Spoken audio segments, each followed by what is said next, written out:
110번째 질문은 제8계명에서 하나님이 금하시는 것은 무엇입니까? 라는 질문이고, 그 대답은 하나님께서는 단지 법률로 금지되어 있는 공공연한 도둑질과 강도질만을 금하신 것이 아닙니다. 하나님의 눈에 비치는 도둑질이란 비록 그것이 겉으로는 합법적으로 보일지라도 실제로는 이웃을 속이는 모든 행위, 즉 저울과 자와 되를 속이는 일, 사기, 위조, 폭리 또는 하나님이 금지한 기타 모든 수단들이 포함됩니다. 그뿐 아니라 하나님께서는 모든 탐욕과 자신의 은사들을 무분별하게 낭비하는 모든 일들을 금하십니다. 네, 오늘은 도적질에 관한 이야기입니다. 실제로 이 도둑질에 대한 것은 이렇게 형을 받거나 아니면 실제로 잡혀가거나 하지 않는 이상 그렇게 크게 문제 삼으려고 하지 않습니다. 또 아주 심각하게 느끼지도 않죠. 특히나 이렇게 정말 지나가면서 이 길가에 매달려 있는 혹은 남의 집 담장에서 이렇게 뻗어나온 사과 하나, 예전에야 그 정도는 그냥 인심 좋게 봐주는 그런 시대인데 이제는 그런 시대가 아니죠. 이러한 도둑질이라고 표현된 것이 실제적으로 우리 성도들에게 어떻게 적용되어야 되는가 하는 거예요. 이건 적극적인 그리고 또 소극적인 여러 가지 부분에서 또 실제적인 행동 또 마음 속에 이러한 하나님께서 규정하는 도둑질에 관한 것들, 이러한 것들을 전반적으로 살펴보고, 늘 그랬던 것처럼 한 가지 계명이 있을 때 도둑질을 하지 말라라고 하는 이 계명이 의미하는 바, 그래서 반대로 그러면 우리는 성도는 어떻게 살아야 됩니까? 어떻게 적극적으로 살아야 될 그 내용은 무엇입니까? 요거까지 한번 살펴보도록 하겠습니다. 8계명을 통해서 우리가 가장 먼저 알 수 있는 것은 하나님께서는 이 사유재산, 각각 개인의 재산들을 인정하고 계시는구나 하는 사실을 먼저 알 수가 있습니다. 즉 나의 소유도 있고 또 타인의 소유도 있다라는 것이죠. 그러니까 공산주의 또 이런 개념 하에서의 공동재산, 사실 이러한 것들은 좀 생각해 봐야 됩니다. 그래서 어떤 힘으로든 어떤 위력으로든 타인의 것들을 이렇게 빼앗는 일들이나 혹은 그것을 함께 공동관, 이러한 일들은 사실 성경적인 이 재물관에는 해당하지 않습니다. 특히 그런 점에서 무엇인가 이렇게 내가 수고하지 않은 것을 내 것으로 삼으려고 하는 이러한 시도들까지도 이러한 도둑질이 포함된다고 이야기할 수 있죠. 그렇다면 우리가 물질이 있어야 사는 사람들이니까, 그러면 성경이 합당하게 허락하는 그러한 물질을 얻는 방법은 무엇일까? 첫째는 유산이죠. 어떤 사람이 재물이 있어요, 재산이 있어요. 그런데 죽으면서 자기 아들들에게 또 혹은 자녀들에게 이렇게 물려줬다 칩시다. 그러면 이때 자녀들은 부모의 재산을 매우 합법적으로 취득할 수가 있어요. 물론 우리나라의 법상으로 볼 때에 그냥은 안 돼요. 상속세를 내야 되죠. 상속세가 굉장히 많아요. 퍼센트가 굉장하더라고요. 어찌됐거나 그러한 합법적인 방법을 통해서 조상들의 이 유산을 자기 것으로 삼을 수 있어요. 이거는 누구도 뭐라고 할 수 없는 거예요. 사유재산도 인정되고, 그리고 합법적인 세금을 정당하게 내면서 내 재산으로 이렇게 상속받는다? 이건 문제가 없죠. 또 한 가지는 증여, 그러니까 선물로 받는 재산들도 있을 수 있지 않습니까? 예를 들어서 어떤 회사 사장님이 자기 밑에서 일하는 사람을 너무나 정말 그의 성실함과 또 그의 성품에 감동을 받아서 그냥 내가 이 재산을 주겠다, 혹은 또 회사의 후임자로 삼겠다, 만약 이런 일이 있다면, 그러면 그 사람은 그 물질을 불법적으로 취득한 게 아니죠. 선물을 받은 것이니까. 그럴 때에는 증여세를 내면 돼요. 또 다른 법에서 법이 규정한 바 그 물질들 혹은 또 다른 것들을 얻을 수 있는 그런 합법적인 방법이 마련되어 있어요. 제도적으로. 그러니까 뭐 증여세라든가 또 기타의 뭐 세금들을 내고서 그것들을 자기 것으로 삼으면 돼요. 아무런 문제가 되잖아요. 여러분들 여러분들에게 누군가가 이렇게 큰 재물을 또 혹은 엄청나게 많은 통장을 여러분들에게 준다. 선물로 준다. 그러면 그거 고민하지 말고 그냥 받으시면 돼요. 그냥 그리고 이 취득세 내시고 쓰시면 돼요. 그거 가지고서는 누가 불법이다, 합법이다 이런 얘기 하지 않을 겁니다. 또 한 가지는 가장 보편적인 건데 합법적인 노동이에요. 열심히 땀 흘려서 그리고 수고한 대가로 재물을 취하는 거죠. 우리 성경은 그것에 대해서 그것이 우리 대부분의 사람들이 이러한 물질이나 또 혹은 자기 소유로 삼을 수 있는 방법이라고 이야기하고 있어요.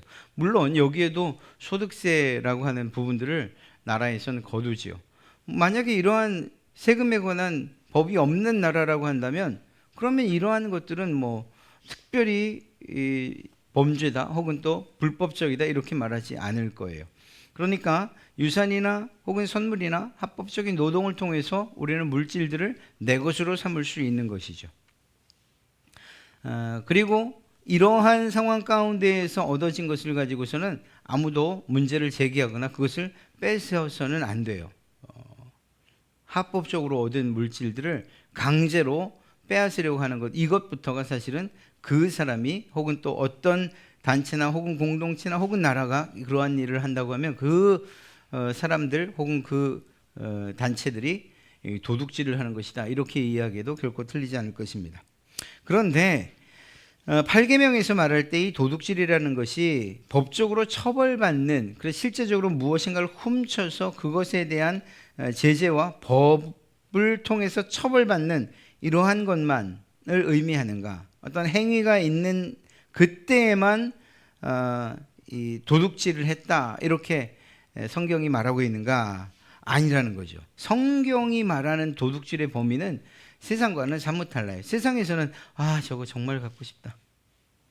그 생각이 지속돼서 뭔가를 행하려고 막 하다가도 그냥 어떤 기회가 도저히 안 찾아와서 안 했어요. 그러면 그걸 도둑질이라고 말하지는 않죠. 그런데 성경은 그렇지 않습니다. 성경에서 이야기하는 것은 이웃의 소유를 자기의 것으로 삼으려고 시도하는 모든 속임수와 간사한 계략까지 모두 포함해서 이미 8계명을 범했다 이렇게 이야기를 하고 있다는 것입니다. 여러분, 다른 사람의 소유를 내 것으로 삼는다고 할 때에 그것이 불법적으로 혹은 이 빼앗는다, 그러니까 성경이 말하는 도둑질의 방법이 어떤 것이 있을까 생각해 보면 일단 불법적인 방법들이 있어요. 기록해 놓은 것처럼 속여서 뺏는다거나 사기를 친다거나 또 절도를 한다거나 갈취를 한다거나 위조를 통해서 빼앗아 간다거나 아니면 고리대금, 턱없이 말도 안 되는 이자를 붙여서 폭리를 취한다거나 하는 이런 것들, 또 노름을 한다거나 도박하는 것들, 또 불공정 혹은 부당한 거래, 횡령, 착복 등 이보다 더 많은 그러한 도둑질이 있을 거예요. 이것들이 실제로 행해졌다, 그리고 그것에 위법 사항이 있다는 게 발견되면 당연히 처벌을 받겠죠. 그런데 이건 조금 한번 생각해 봐야 될, 이건 사실 믿는 사람들이 아니라면 전혀 생각지도 않을 이야기들이에요. 여러분들 가운데 너무 민감하게 받아들여 갖고 내가 이제 도둑질을 하고 있구나 이렇게까지는 생각하지 않으셨으면 좋겠습니다만, 그러나 성경이 의미하고 있는 바에 대해서는 제가 분명하게 제시를 해 드리는 거니까 한번 고민 정도는 한번 해 보셨으면 좋겠는 부분이에요. 합법적인 방법이죠. 그러니까 합법적으로 도박을 허용하는 것들이 있어요. 경마. 경마는 사실 합법적이죠. 물론 뭐 스크린으로 한 불법 도박장도 있고 그것들을 이렇게 속이는 그러한 칩을 바꾼다든가 이런 식으로 속여서 빼앗는 사람들은 말할 것 없고, 그것을 그것을 하는 사람들까지도 이야기하는 것입니다. 경륜이라든가 이런 합법화된 도박들이 굉장히 많잖아요. 이러한 것들은 사실은 좀 소극적이긴 하지만 내 것을 적게 투자해서 다른 사람들이 투자한 것들을 많이 빼앗으려는 이러한 마음이 있다고 성경은 보고 있다는 거예요. 이러한 것들을 좀 깊이 한번 생각해 봐야 돼요. 그런 점 중에서 하나가 또 복권이 있어요. 복권. 아니 무슨 복권까지 도둑질이라고 합니까? 그래서요 제가 좀 소심하게 말씀드리는 거예요. 소심하게, 아주 소심하게 복권 도둑질입니다 이렇게 제가 강하게 이야기하지는 못하고 있지만 말입니다. 그런데 또 한번 생각해 보면 그래요. 1,000원짜리 뭐 얼마죠? 요즘에 정확히 모르겠습니다. 하여튼 1,000원이든 500원이든 샀다고 칩시다. 그러면 그것을 산 많은 사람들, 그런 생각을 가지고 산 사람들의 것들을 사실은 요행을 발해서 행운을 가져서 그것을 내 것으로 삼으려고 하는 거지 않습니까? 땀 흘리지 않고 얻는 불로소득과도 같은 거죠. 아니 500원 투자했는데 무슨 땀을 안 흘렸는데 이 500원 벌려고 얼마나 땀을 흘렸는데요 라고까지 말씀하시면 그러면 할 말은 없어요. 그러나 그 마음은 적게 투자하고 많은 것을 가지려고 하는 이러한 마음, 그것이 잠시 후에 나오는 이러한 욕심 혹은 탐욕과도 연결이 되어지지 않습니까? 그렇게 본다면 그것도 역시 정말 소극적이지만 도박으로 볼 수도 있고 불로소득으로도 볼 수 있다는 거죠. 경마나 혹은 다른 도박들도 사실 마찬가지예요. 이런 것들이 아주 직업적이 되고 그리고 불법적인 상황으로 이어져 가면 그거는 위에 말하고 있는 불법적인 방법의 도둑질에 포함이 되는 거겠죠. 그리고 또 한 가지가 이게 참 말씀드리기 어려운 건데 투기 목적의 아파트나 땅의 매입. 이게 정말 어려워요. 저도 돈 있었으면 어찌 했을지 모르는데 여러분 내가 나 살 집 하나 살기 위해 사기 위해서 하는 그러한 투자, 그건 사실 누구도 그걸 가지고서 도둑질이라고 말하지 않아요. 그리고 뭐 불로소득이라고 말하지도 않고요. 그런데 우리가 이미 알고 있잖아요. 물론 법으로 제재를 한다고 하는데 법의 한계성이 매번 드러나잖아요. 우리나라만 해도. 그래서 뭐 아기가 벌써 아파트를 가지고 있고 뭐 돌도 안 지났는데 아파트 가지고 있고 집 가지고 있고 이런 것들, 땅 가지고 있고 이런 것들은 누가 봐도 거기에서 정상적인 거래 혹은 또 정상적인 매매가 이루어졌다고 볼 수가 없잖아요. 그래서 분명한 투기의 목적을 가지고 매매하는 이러한 아파트나 혹은 땅의 거래 등 이러한 부분들은 사실 성경이 말하는 바 정당한 노동에 해당하지 않는다는 것. 그리고 이것은 제가 굳이 이렇게 자세하게 말씀드리지 않는다 하더라도 이미 그 본인들이 다 잘 알고 있어요. 그럼요. 그래서 하나님께서 말씀하신 그러한 정당. 그런데 이 부분들을 제가 이거 불법적입니다라고 말을 못 하잖아요. 합법적인 테두리 안에서 저는 합법적으로 복권이 불법이었어요? 이렇게 말하면 제가 아니요. 이렇게 이야기할 수밖에 없잖아요. 경마나 혹은 경륜이나 이미 다 합법화되어 있는 테두리 안에서 하고 있으니까 말입니다. 땅 매매도 아파트 매매도 다 합법적이잖아요. 다 합법적이잖아요. 적어도 세상 법이 이야기할 때는. 그러나 그렇기 때문에 성경은 그것들을 할 때에 그 사람의 마음이 어떤가 하는 것들을 하나님 보시겠다라는 것입니다. 참 쉽지 않은 일이에요. 그래서 이렇게 이야기하면 그러면 도대체 예수 믿는 사람들이 부자가 될 수 있는 방법이 있어요? 라고 이야기하는데 또 한편으로 보면 정말 성실하게 그리고 매우 정당하고 합법적인 방법으로 부자가 되는 일들도 있지 않습니까? 그렇게 본다면 정말 하나님께서 우리에게 이러한 명령을 하신 것에 대한 분명한 기준을 가지고서 우리의 삶에 적용시키는 것은 중요할 것이다 하는 것입니다. 8계명이 말하는 바 이웃의 것을 훔치지 말라고 하는 것은 그것은 그저 내 것으로 삼는다, 내가 빼앗는다는 것에 대한 초점만 두는 것이 아니고 빼앗긴 사람의 입장도 생각하는 거예요. 하나님께서는 제가 여러분들의 것을 빼앗았다라고 할 때 제가 뺏는 것 이것 자체는 당연히 죄이지요. 하나님께서는 그 부분에 대해서는 심판하시겠는데 그 이유가 단지 빼앗았다는 것뿐만 아니라 그 빼앗긴 사람들의 마음들이나 그 사람들에 대한 보호도 하나님이 하시겠다는 거죠. 이러한 사실들을 역지사지로 생각해서 내 것을 누군가가 강제로 빼앗아 갔다, 혹은 도둑질해 갔다, 혹은 강도질해 갔다, 그러면 얼마나 마음이 성심하고 속이 많이 상하겠습니까? 이렇게 생각하는 것이에요, 성경은. 그래서 이웃의 소유를 소중히 여기고 보호해야 한다는 것까지도 포함하고 있다. 그 의미에 포함하고 있다는 거죠. 결국은 이 8계명에 대한 부분은 탐욕과 관계되어 있다는 것입니다. 욕심.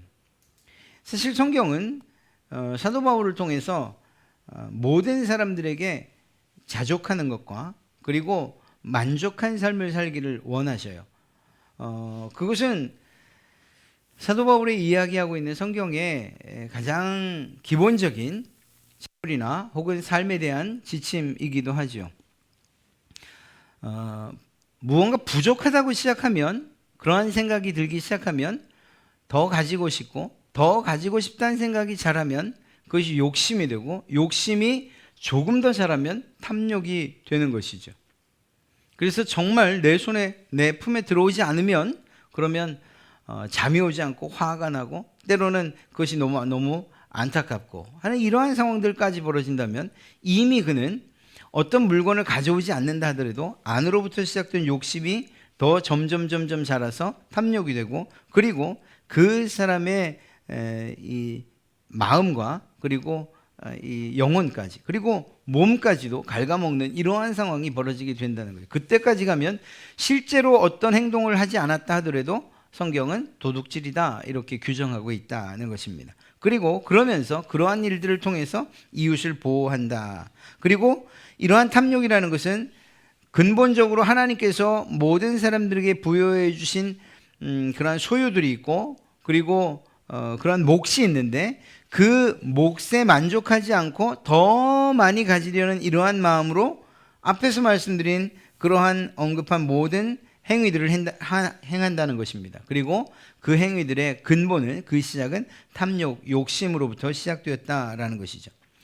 자, 이때에 어떻게 또 반론 혹은 또 이렇게 질문하는 분들 계실 수 있어요. 아니, 그러니까 근데 이 탐심, 탐욕이라는 게 한계가 도대체 뭐예요? 나는 저 명품 가방을 정말로 갖고 싶어요. 누구네 집에 가보니까 있던데 그거 갖고 싶어요. 이것도 탐욕이에요? 아니죠. 아니, 갖고 싶은데 그게 무슨 탐욕이겠어요? 그 욕심인가요? 아니에요. 그렇게는 성경이 말하고 있잖아요. 그냥 갖고 싶어요. 그런데 갖고 싶다는 생각이 떠나질 않아요. 막 어떻게 하면 저걸 가질 수 있겠는가 하는 그런 구체적인 계획까지 세워요. 그렇게 되면 마음의 소원을 지나치게 되는 것이고, 그러면 그것은 욕심과 더 나아가 탐욕이 될 수 있다는 거예요. 누구나가 다 각자가 가지고 싶고 또 소원하는 것들이 있잖아요. 그것이 물질이든 혹은 또 재물이든 간에 말이에요. 그것들을 가지고 싶어하고 소원하는 것이 그게 무슨 큰 문제겠어요.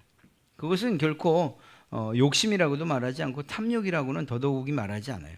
그러나 그것이 지속적으로 품어지고, 그리고 그것들이 내 마음에서 떠나지 않고 생각에서 떠나지 않고, 심지어는 그것을 어떻게 하면 가질 수 있을까라는 그러한 생각이 지나쳐서 계획을 세우고, 그리고 마침내 행동에 들어간다. 그러면 이미 그 모든 과정들은 하나님께서 도둑질이라는 계명을 범한 것으로 그렇게 보시겠다는 거죠. 우리가 그냥 쉽게 가질 수 있는 이런 생각들, 소원하는 것, 또 마음에 품는 이런 것들까지 성경이 탐욕이다 이렇게 말하지는 않아요. 여러분들의 자녀들, 또 여러분들의 삶에 대해서 더 나아지고 더 풍성해지고, 또 그리고 우리가 또 실제적으로 하나님께 복 주십시오 이렇게 기도하잖아요. 사업에 대해서도 잘 되게 해주십시오. 이번 건이 좀 성사되게 해주십시오. 우리 아이들이 건강하게 해주십시오. 그런 마음의 자연스러운, 사람들이 가질 수 있는 자연스러운 소원들까지 탐욕이라고 말하지는 않죠. 그러나 그것들이 어떤 하나의, 혹은 또 특별히 이웃들의 어떤 것들이 내 것이 되었으면 좋겠다는 생각이 지속적으로, 그리고 그것이 마음속에 떠나질 않고 계획되어지고 이런다면 그 부분은 하나님 앞에 정말 이 8계명을 범한 것에 대한 회개를 해야 될 그러한 일인 것이죠. 정말 훔치는 행위를 하지 않았다 하더라도 이미 그런 단계까지 갔다면 이미 8계명을 범한 것이라고 이야기할 수 있을 것입니다. 111번째 질문은 이렇게 던지고 있습니다. 이 계명에서 하나님은 당신에게 무엇을 요구하십니까? 그 대답은 내 이웃의 유익을 위하여 최선을 다하고 다른 사람들이 내게 해주기를 바라는 대로 남들을 대하며 가난한 사람들을 도울 수 있도록 열심히 일하는 것입니다. 항상 말씀드렸지 않습니까? 어떤 한 계명이 주어졌다, 무엇을 하지 말아라 라고 하는 이 계명의 반대편에는 그렇다면 그것을 적극적으로 어떻게 해야 된다는 계명이 항상 같이 따라다닌다는 사실이에요. 그냥 나는 훔치지 않았어요, 그런 마음도 먹지 않았어요, 그러니까 제가 이 8번째 계명을 성실하고 그리고 잘 지킨 것이지요. 예, 맞아요, 잘 지킨 거예요. 그러나 하나님께서 원하시는 그 계명 또 한 가지가 남은 거죠. 도적질하지 말라는 이면에 숨은 계명이에요. 그것이 오늘 이거예요. 다른 사람들을 마치 내가 원하는, 내게 해주기를 바라는 대로 다른 사람들을 대하고 또 가난한 사람들을 돕는 데까지 이르는 것, 이것이 8계명을 더 적극적으로 지키는 일이라는 것입니다. 8계명과 관계된 두 가지 다른 태도들을 이러한 어떤 단어들로 좀 나열을 해보면, 8계명을 정말 잘 지키는 사람들의 마음은 어떤 사람들인가? 성실함이 있죠. 그럼요, 자기 일에 성실하는 거예요. 그 일에 그 일이 어떤 일인가 이런 것들에 관계 구애받지 않고, 직업에 대해서 어떤 귀천을 따지지 않고 주어진 일에 최선을 다하고 열심을 다하는 거예요. 그리고 부지런히 일하는 거죠. 그러면서 그렇게 얻어진 물질을 근검하고 전략하는 거예요. 검소하게 흥청망청 쓰지 않는 것까지도 다 포함된다는 거예요.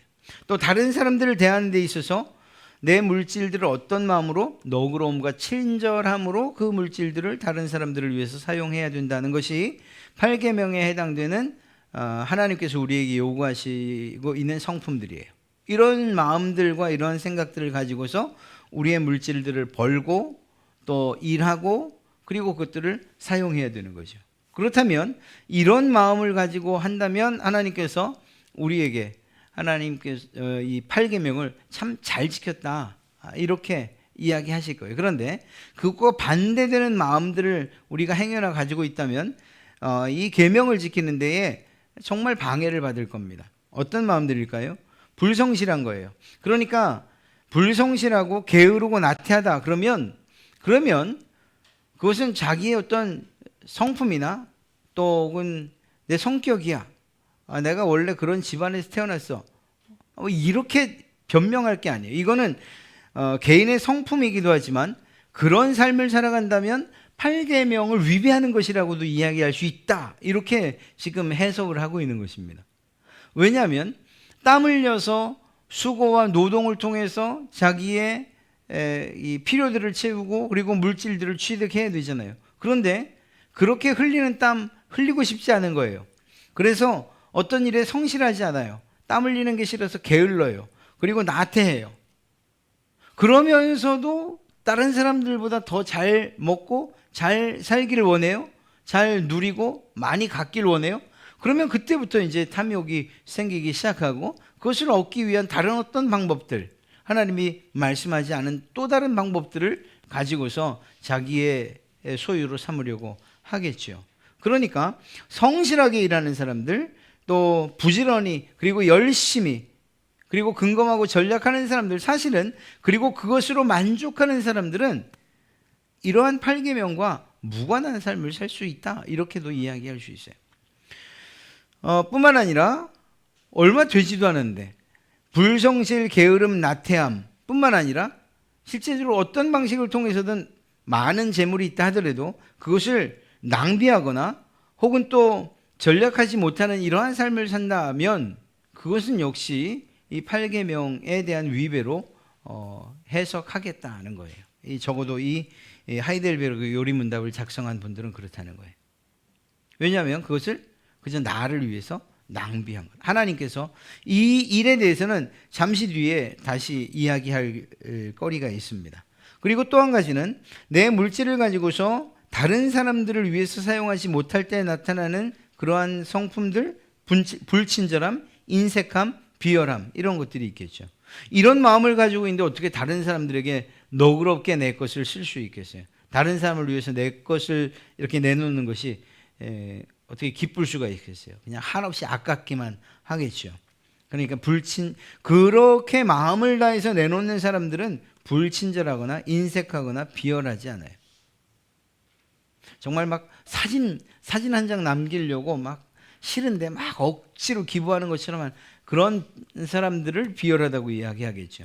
그런데 마음이 이미 다른 사람들을 위해서 그리고 가난한 자들을 위해서 쓰겠다라고 하는 그런 사람들은 사실 이러한 성품들과는 전혀 다른 앞에서 말하고 있는 너그러움과 친절함으로 이러한 모든 일들을 행하겠죠. 그러니까 단지 도적질하지 말라, 이 도둑질하지 말라고 하는 이 계명이 단순하게 뭐 하나를 이렇게 훔치는 것으로 끝나는 것이 아니라는 거예요. 훔치냐 마냐 이게 아니고 이미 우리의 마음이 어떤 준비가 되어야 하는가, 그리고 어떤 마음을 가지고서 이웃들을 돌봐야 되는가, 또 가난한 사람 돌봐야 되는가, 어떤 마음을 가지고서 내가 열심히 일을 해야 되는가, 또 어떤 마음을 가지고서 일한 것들을 사용해야 되는가, 이 모든 것들이 다 포함되는 것이라고 이야기할 수 있습니다. 8계명이 금하는 것은 우리가 누리고 있는 재물의 주인이 하나님이시라는 것을 거부하는 것이다. 만약에 이 8계명 예를 들어서 앞서 말씀드린 뭐 굳이 내가 벌었는데 근검하고 전략할 이유가 있어? 그냥 원하는 대로 그냥 펑펑 쓸 수도 있는 거지? 이렇게 말한다면 세상 사람들은 아무도 그를 뭐라고 말하지 않을 거예요. 자기가 벌어서 자기가 쓴다는데 그걸 누가 뭐라 그래? 뭐라고 하는 사람이 더 이상하지? 이렇게 말이에요. 그런데 이럴 때에 무엇이 신자에게 있어서, 믿는 자에게 있어서 무엇이 가장 큰 문제인가 하면 내가 벌어서 내가 쓰는데 라는 이 말부터 잘못된 것이라는 거죠. 이 모든 내가 벌었다고 하는 이 물질도 누구의 것이냐? 하나님의 것이라는 사실을 잊고 있다는 거예요. 우리는 이쯤에서 우리가 가진 모든 것들이 하나님의 것이 아닌 것이 있나 한번 생각해 볼 필요가 있습니다. 여러분이 누리고 사는 것, 가지고 있는 것, 그 어떤 것들도 그 모든 것들이 다 하나님께서 주신 것 아닌가요? 건강도, 또 자녀들도, 혹은 가정도, 혹은 물질도, 뭐 여러 가지 집이나 모든 것들, 물론 내가 열심히 일해가지고 번 건데요? 라고 말할 수 있어요. 그런데 그것은 사실 하나님을 믿는 사람들의 대답은 아니에요. 하나님께서 내게 모든 것을 은혜로 주셨습니다 라고 말하는 사람들의 대답은 아니죠. 그렇게 하나님께서 주셨습니다, 하나님의 은혜입니다, 하나님의 선물입니다 라고 말하는 사람들은 어떤 것에 제한을 두지 않아요. 모든 것들이 다 하나님께서 주신 것이라는 것을 믿기 때문이에요. 그러니까 그런 사람들에게 있어서, 그렇게 믿는 사람들은 하나님께서 내게 주셨다라는 이 사실을 믿기 때문에, 그래서 하나님의 뜻대로 그것을 사용해야만 한다는 것이죠. 성경이 말하는 바가 바로 그것입니다. 그래서 내 유익만을 위해서 내게 주어진 것들을 사용한다면 그건 역시 8계명이 금하는 것이라고 이렇게 넓게 해석하고 있는 거예요. 이쯤에서 신자는, 우리 모든 믿는 사람들은 우리가 하나님의 청직이라는 사실을 잊지 말아야 된다, 이런 말씀을 드리고 싶습니다. 즉 이런 질문을 던져야 되는 거죠. 내가 가진 소유가 궁극적으로 누구의 것인가? 여기서 소유라는 것은 모든 것을 말해요. 내가 가지고 누릴 수 있는 모든 것 다, 모든 것, 이게 누구의 것인가? 만약에 이 대답에 내 것이지, 내가 노력해서 얻은 것이, 내가 땀 흘려서 얻은 것이지 라고 대답한다면, 그러면 사실 이 8계명에 대한 이야기조차, 이런 질문조차 던질 수가 없는 거예요. 이 계명에 대한 이해할 수 없어요. 하나님께서 내게 맡기신 것이라고 생각하는 사람들에게 이 지금까지 한 8계명의 해석이 적용되는 거예요. 믿는 사람 가운데에도 이거 내가 수고해서 얻은 거지 라고 생각한다면 지금까지 말씀드렸던 그 내용들에 대한 이해하기 힘들죠. 하나님께서 8계명을 통해서 우리에게 원하시는 바를 제대로 알고 제대로 이행하기 원하는 사람들, 그리고 또 그렇게 할 수 있는 사람들은 어떤 사람들이냐? 이 소유가 하나님께서 주신 것이다. 내가 가진 모든 것은 하나님의 것이다 라고 생각할 때 비로소 앞서 말씀드린 모든 그러한 8계명에 대한 해석들이 이해될 수 있는 것입니다. 또 한 가지는 나는 이 소유를 가지고 정말 본래의 주인 하나님을 위해서 잘 섬기고 있는가, 이런 질문도 던져봐야 하는 것입니다. 여기엔 단지 물질만 들어가지는 않을 거예요. 내게 주신 건강, 내게 주신 달란트 혹은 재능, 내게 주신 것을 가지고서 내가 정말 나만을 위해 쓰는가, 아니면 하나님의 뜻을 따라 잘 사용하고 있는가. 역시 물질도 포함되겠고요. 자, 그런 점에서 이 8계명을 적극적으로 해석하게 하는 두 가지 계명이 있어요. 그것이 111문의 대답이기도 합니다. 첫째는 마태복음 7장 12절에 무엇이든 남에게 대접받고자 하는 대로 남을 대접하라는 거예요. 만약에 다른 사람들에게 대접을 받기만 원한다? 그것은 이미 탐욕이 시작됐다, 이렇게 말해도 틀리지 않는 거지요. 그러니까 우리에게 주어주신, 하나님께서 청지기의 역할을 잘 감당하라고 맡겨주신 그 어떤 것들, 그것이 물질이든지 다른 어떤 것이든지 재능이든지 그것들을 가지고서 다른 사람들을 대접하라는 거예요. 이것이 성경이 말하는 바 8계명을 가장 적극적으로 지키는 방법입니다. 다른 사람들을 대접하고 또 내가 받기 원하는 그런 대접을 다른 사람들에게 행하라는 것이죠. 무엇을 가지고? 하나님께서 내게 주신 것들을 가지고 말이에요. 그럴 때 비로소 8계명에 대한 이러한 이 고민, 혹은 또 그것을 어떻게 지켜야 될까 하는 이러한 질문에 대해서 완전한 대답을 얻을 수 있을 것입니다. 또 한 가지는 에베소서 4장 28절이 말하고 있는 것인데요. 도둑질하는 자는 다시 도둑질하지 말고 돌이켜 가난한 자에게 구제할 수 있도록 자기 손으로 수고하여 선한 일을 하라. 이런 사람들도 있어요. TV에 나와서 결국 사기다 이렇게 나오는데, 다른 데서 이렇게 받은 후원 받은 것들로 자기가 마치 후원하는 것처럼 이렇게 막, 이런 것들은 옳지 않죠. 오늘 말씀만 봐도 자기 손으로 수고해서 그것을 가지고 선한 일을 하는 거예요. 다른 사람들의 것으로 하는 게 아니고요. 가난한 자에게 구제하는 것, 우리가 마땅히 도와야 될 자들을 돕는 것, 이것은 8계명을 아주 적극적으로 지키는 것이다, 이렇게 이야기할 수 있습니다. 여러분, 개개인이 그렇게 이 8계명을 적극적으로 지키기 위해서 그렇게 하셔도 돼요. 또 교회에서는 또 여러분들이 한 그러한 헌금을 가지고, 구제 헌금을 가지고서 이 8계명을 적극적으로 지키는 그러한 공동체가 되려고 노력을 하지요. 아직 그 날짜는 정해지지 않았습니다만, 사실 이번 김장 같은 경우에도 그 요청이 요청이 왔다고 해야 되나? 하여튼 김장 대신에 다른 걸 해달라고 요청이 왔었어요. 그래서 저희가 저희가 원래는 김장을 해서 보내드렸는데 그렇게까지는 아니고 올해까지는 아마 그냥 저희가 후원금으로 드리게 되는데, 그래서 김장에 해당하는 100만 원하고, 그리고 좀 이르지만 12월 25일 따뜻한 겨울나기에 해당하는 그러한 후원금 100만 원하고, 그래서 200만 원을 이번에 또 구제금으로 보냈어요. 그러면 이제 무엇에다가 쓸 것인지 저한테 이야기해 주는데, 온수 매트라든가 이렇게 혼자 계신 또 어르신들 위해서, 지역에 있는 어르신들을 위해서 그렇게 쓰겠다.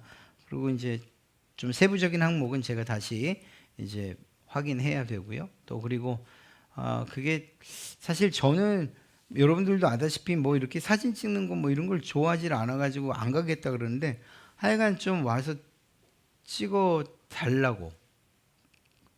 그 이제 자기들 실적이 또 남아야 되잖아요. 또 그래서 그렇고, 또 한편으로 생각하면 제가 너무 잘생겨서가 아니고 그냥 한 장 찍어서 또 주보에다가 올려드리면, 우리가 이렇게 뭔가를 하고 있구나. 내가 드린 이 구제연금이 이렇게 사용되고 있구나라는 것들을 여러분들이 확인시켜 드리는 차원에서도 그렇게 좀 하려고 합니다. 그리고 날짜는 지금 잡으려고 하고 있어요.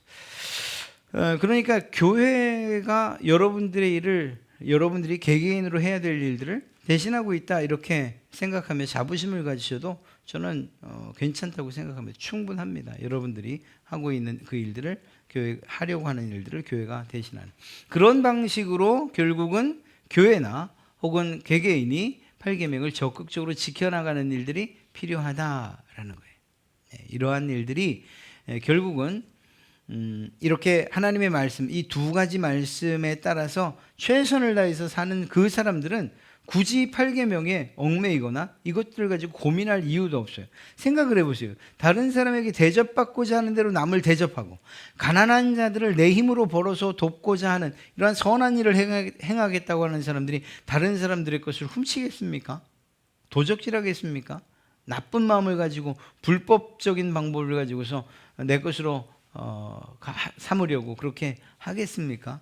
그러지 않죠. 아니 내가 대접받고 싶은 대로 남을 대접하는 사람들이 다른 사람을 사기치고 공갈하고 협박하고 강도짓하고 이런 일을 하겠냐고요. 할 수가 없죠.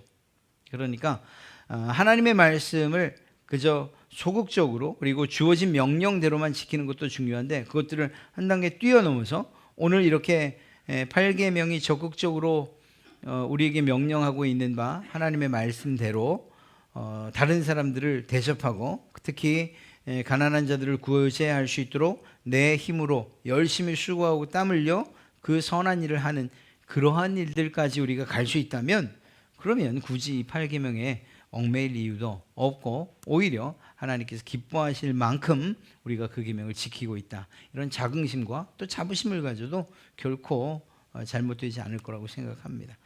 어찌되었거나 하나님께서 우리에게 명령하신 명령들을 잘 생각하고 그리고 그것을 할 수 있는 대로 더 적극적으로 행할 수 있는 그리고 하나님께서 기뻐하시는 그 일들을 할 수 있도록 우리 스스로를 우리가 연단하고 그리고 하나님께서 원하시는 방식을 그리고 또 무엇을 원하시는지를 잘 깊이 묵상하고 또 그 삶을 살아가는 것 그것이야말로 하나님을 기쁘시게 할 뿐만 아니라 하나님께 온전한 영광을 올려드리는 그런 삶이 될 줄로 믿습니다. 8계명이 여러분들에게 어떤 올가미가 아니라 오히려 정말 하나님께 하나님의 명령을 더 적극적으로 행하고 그리고 하나님께서 인정하시고 칭찬하실 만한 그러한 여러분 되시기를 주님의 이름으로 축복합니다.